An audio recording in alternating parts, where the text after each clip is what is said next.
이번엔 2018년 독서를 연말 결산해보는 시간을 가졌습니다. 저는 올해 몇 권의 책을 읽었을까요? 그리고 어떤 장르의 책을 많이 읽었을까요? 올해 독서의 특이점에는 어떤 게 있을까요? 마지막으로 올해 제일 좋았던 책과 제일 별로였던 책은 무엇일까요? 같이 보실까요? 우선 첫 번째는 총 몇 권의 책을 읽었냐입니다. 책을 읽고 네이버 블로그에 서평을 쓰고 있기 때문에 네이버 서재 안에 글을 확인하면 제가 몇 권의 책을 읽었는지는 쉽게 파악이 가능한데요. 우선 서재 안에 글에 등록된 올해 읽었던 책은 서평의 작성 기준으로 총 54권이었습니다. 여기에 서평을 썼지만 네이버 책 카테고리에 등록이 안 돼 있었던 책이 총 5권이 더 있었고요. 그리고 유튜브 업로드를 위해 예전에 읽었던 책을 다시 읽었던 책이 있는데 그게 2권 있었습니다. 그러니까 다 합해보면 총 61권의 책을 읽었습니다. 한 6일에 한 권 정도의 속도로 책을 읽었네요. 그럼 제가 올해 읽었던 책을 제목과 작가만 빠르게 말씀드리겠습니다. 헤르만 헤세의 페터 카멘친트, 기타다 히로미스의 앞으로의 책방, 이현우의 로자의 러시아 문학 강의 19세기, 이기주의 언어의 온도, 김영하의 살인자의 기억법, 요조의 눈이 아닌 것으로도 읽은 기분, 소노 아야코의 약간의 거리를 둔다, 오차노의 하나도 괜찮지 않습니다, 김종환 외이인의 저도 책 같은 걸 만드는데요, 커넥팅 랩의 모바일 트렌드 2018, 스코피츠 제럴드의 위대한 개츠비, 윌리엄 서머신 몸의 달과 6펜스, 아서 밀러의 세일즈맨의 죽음, 양미석의 도쿄를 만나는 가장 멋진 방법, 저우바오송의 어린 왕자의 눈, 무라카미 하루키의 직업으로서의 소설가, 윌리엄 서머신 몸의 인생의 베일, 앤서니 버지스의 시계 태엽 오렌지, 김승옥의 무진기행, 이케다 준의 무뚝뚝해도 괜찮습니다, 헤르만 헤세의 쿠눌프, 불개미 상회에 어차피 다닐 거면 나부터 챙깁시다, 유제필의 원래 그렇게 말이 없어요,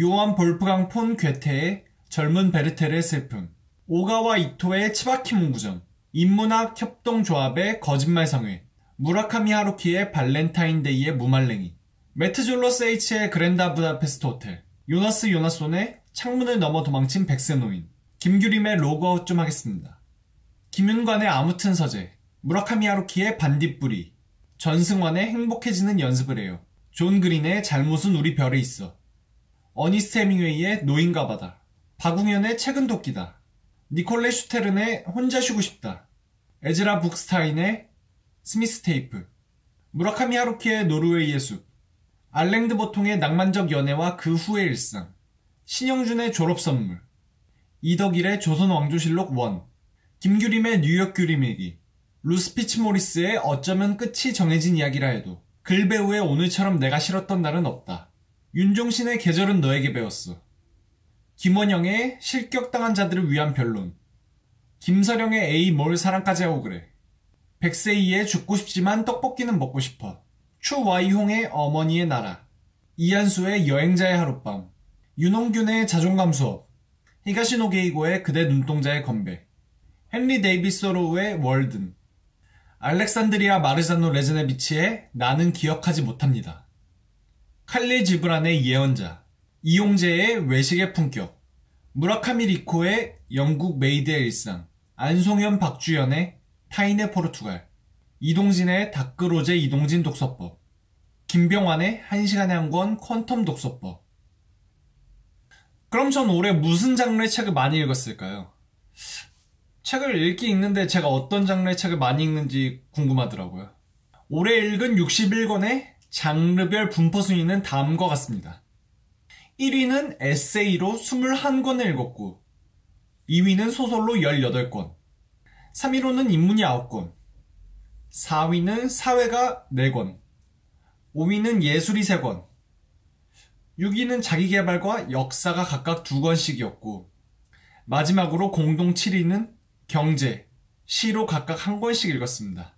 그래도 다양한 분야의 책을 많이 읽으려고 노력했고, 순위를 보니까 어느 정도 소기의 목표는 달성한 것 같긴 한데, 그래도 좀 특정 분야에 치우쳐 있지 않나라는 생각이 들었습니다. 자기계발서는 워낙 싫어해서 지금까지도 많이 안 읽어왔고, 앞으로도 많이 읽을 것 같지 않지만 그 외에 제가 여태까지 안 봤던 장르들은 내년엔 좀 새롭게 도전해봐야겠다라는 생각을 했습니다. 예를 들면 종교나 과학 같은 분야 말이죠. 관심은 있는데 왠지 진입장벽이랄까? 읽는 걸 시작하는 게 쉽지가 않더라고요. 그리고 2018년에는 독서하는데 특이점이 있었습니다.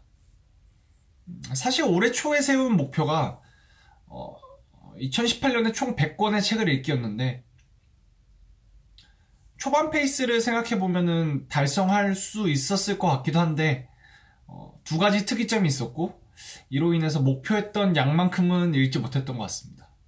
첫 번째 특이점은 새로운 독서 모임의 시작이었습니다. 사실 독서 모임이라는 게 이전까지는 책을 잘 안 읽었었는데 좀 책을 열심히 읽어야겠다 이런 마음을 가지고 시작하는 게 보통인 것 같은데 저는 오히려 독서 모임을 시작하고 책 읽는 속도는 조금 더 떨어졌던 것 같습니다. 일단 제가 새로 개설하고 모임장이 되어서 운영하고 있었던 독서 모임이어서 알게 모르게 책임감도 많이 느껴졌고요. 그래서 한 권의 책을 읽고 이해하는데 평소보다는 더 많은 시간을 들였던 것 같습니다.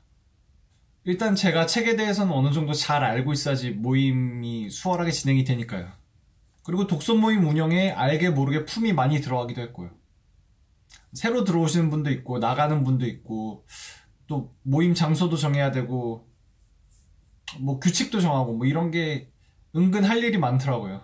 또 저희가 돌아가면서 한 명씩 지정도서를 정하는 방식으로 운영되고 있기 때문에 굉장히 가끔씩이긴 하지만 제가 읽기 힘든 아니면 별로 읽고 싶지 않았던 그런 책들이 정해지는 때도 있더라고요. 그럼에도 2018년에 가장 잘한 것 중에 하나가 독서 모임을 시작한 것이라는 사실에는 뭐 변함이 없습니다. 두 번째 특이점은 지금 보고 계시지만 유튜브의 시작이었습니다. 책을 소개해드리기 위해서 영상을 만드는 건데 사실 이게 참 저에게는 아직까지는 딜레마입니다. 책 읽는 시간보다 영상 제작하는데 걸리는 시간이 더 오래 걸리거든요. 전 평균적으로 책 한 권에 읽는데 한 3, 4일 정도가 걸리는 것 같은데요. 영상 제작에는 거의 한 5일 넘게 걸리는 것 같습니다. 하나의 영상을 만들기 위해 읽었던 책은 다시 읽고 그리고 대본을 쓰고 영상 촬영을 하고 편집을 하고 이런데 시간이 너무 오래 걸리더라고요. 유튜브를 시작한 지 얼마 안 되긴 했지만 이쯤 되면 주객 정도인 것 같기도 해서 조금씩 더 시도하면서 적절한 선을 찾아가려고 노력해야 될 것 같습니다. 다음은 올해의 책입니다. 올해 읽었던 책 중에 유난히 좋았던 책이 있었는데 저는 2권을 뽑을 수 있을 것 같습니다. 첫 번째는 김원영 님이 쓴 실격당한 자들을 위한 변론입니다. 저는 딱히 누군가에 대해 편견을 가지고 있지 않다고 생각했었는데 이랬던 저의 뒤통수를 세게 후려쳤던 책입니다. 작가님은 골형성 부전증 이라는 장애를 가지고 있는 장애인인데요. 전 이 책을 읽기 전까지만 해도 장애인이 쓴 책은 대개 이럴 것이다 라는 편견을 가지고 있었던 것 같아요. 나는 장애를 가지고 있고 매우 불행한 삶을 살았지만 나의 능력과 노력으로 이렇게 극복해냈다. 그러니까 너희들도 이걸 보고 배워라. 약간 이런 식으로 말이죠. 근데 작가님은 본인도 장애를 가지고 있지만 굉장히 객관적인 시선으로 장애를 바라봅니다. 장애는 결핍이 맞을까요? 결핍이라면 어느 정도까지를 결핍이라고 봐야 될까요? 작가님은 장애가 결코 실격이 아니며 실격당한 자들이란 없다는 것을 탄탄한 논리와 함께 풀어갑니다. 아직도 부족하지만 장애에 대한 올바른 인식이란 무엇인가? 라는 점에 대해 한 번 더 생각해 볼 수 있게 만들어줬던 책이었습니다. 두 번째 책은 이 책은 많은 분들이 알고 있으실 것 같은데 알랭드 보통의 낭만적 연애와 그 후의 일상입니다. 작품을 읽어보기 전에도 알랭드 보통이라는 작가는 뭐 익히 들어서 익숙했던 작가였는데요. 근데 왠지 막 엄청 읽어보고 싶고 막 그러진 않더라고요. 이번에 독서 모임 지정책으로 정해서 읽게 됐는데 전 지금에라도 읽어보기 참 잘한 책이라는 생각이 들었습니다. 책의 영어 원제를 보면 The Course of Love인데 사실 이 제목에는 낭만이 전혀 없거든요. 근데 한국판 제목이 낭만적 연애와 그 후의 일상이어서 약간 이거는 마케팅 요소로 제목을 이렇게 만든 게 아닌가라는 생각도 들었습니다. 그리고 실제로 책을 읽다 보면은 약간 낭만적 연애와 그 후의 일상 같은 느낌이라기보다는 낭만적 연애와 그 후의 일상 같은 느낌이에요. 낭만의 지면이 굉장히 적거든요. 사랑을 다룬 소설이지만 낭만적 사랑을 다루기보다는 오히려 사랑을 철저하게 해부하는 느낌이랄까요? 다음은 안 올해의 책입니다. 사실 사람마다 관점이 다 다르고 이제 책을 바라보는 시각이 다르니까 누군가에겐 굉장히 좋았던 책이 누군가에겐 별로일 수도 있고 또 그 반대일 수도 있는데요. 저도 올해 저한테는 좀 잘 안 맞았던 책이 있었던 것 같아요. 저에게 올해 제일 좀 별로였다고 말할 수 있는 책은 신영준 작가님의 졸업 선물입니다. 약간 자기계발서 느낌의 에세이였는데 저는 자기계발서는 진짜 안 맞는구나 라는 걸 다시 느꼈습니다. 짤막짤막한 토막으로 이야기가 구성되어 있는데 읽는 순간에는 약간 동기부여가 되는 것 같기도 하지만 사실 내용이 너무 진부하지 않나 라는 생각이 들었어요. 그리고 물론 사람마다 다르겠지만 사회생활과 태도를 말하는 부분에서는 작가님의 주관이 강하게 들어가 있어서 읽는 사람으로 하여금 반감을 느낄 수 있는 부분도 있을 것 같습니다. 저는 긍정적인 감정으로 읽진 않았지만 책의 제목처럼 책의 제목이 졸업 선물이잖아요. 이제 막 졸업하신 분들이나 아니면 사회에 막 발을 들인 초년생 분들에게는 또 얻을 수 있는 문장과 단어가 있을 것 같기도 합니다. 올해 목표가 100권이 읽기였으니까 사실 목표였던 거에 비해서는 많이 부족하긴 하지만 그래도 돌이켜보면 스스로는 나름 만족스러웠던 독서를 했던 것 같습니다.